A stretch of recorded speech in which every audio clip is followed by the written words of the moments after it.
మళ్ళీ ఊరికి బాగోలేదురా, అర్జెంటుగా టాబ్లెట్స్ బండి తీ.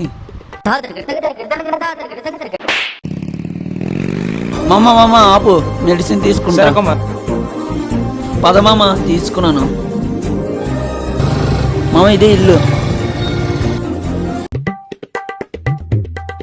అరే షర్ట్ ఎక్కడదిరా?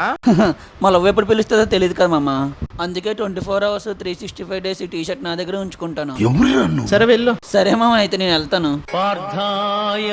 ఏం బంధమో ఇది, ఏం బంధం. వచ్చినట్టున్నాడు. ఎవరో కాదు, నీకోసం ఒకటి తెప్పించా. ఈడేటి ఇక్కడికి వచ్చాడు. బ్రో ఇవ్వు. గొడవ అయిపోయేలా ఉంది. కుమార్ అంటే అది. బంగారం, నీ హెల్త్ బాగోలేదు కదా, సార్ని పిలిపించి క్లాసులు ఎందుకు చెప్పించుకోవటం? నేను లేనా? నేను చూసుకోలేనా? నేను మగోను కానా? వీడికి ఇలా అర్థమైందా? చూడు, కరెంట్ కూడా పోయింది. చూడు, సార్ కూడా చెమటలు పడుతున్నాయి. చట్టబట్టలను కూడా ఇప్పిస్తాడు. ఎగ్జామ్స్ ఉన్నాయి కుమార్. సరే బుజ్జి తల్లి, వెళ్ళి చదువుకో. వెళ్ళు వెళ్ళు వెళ్ళు వెళ్ళు.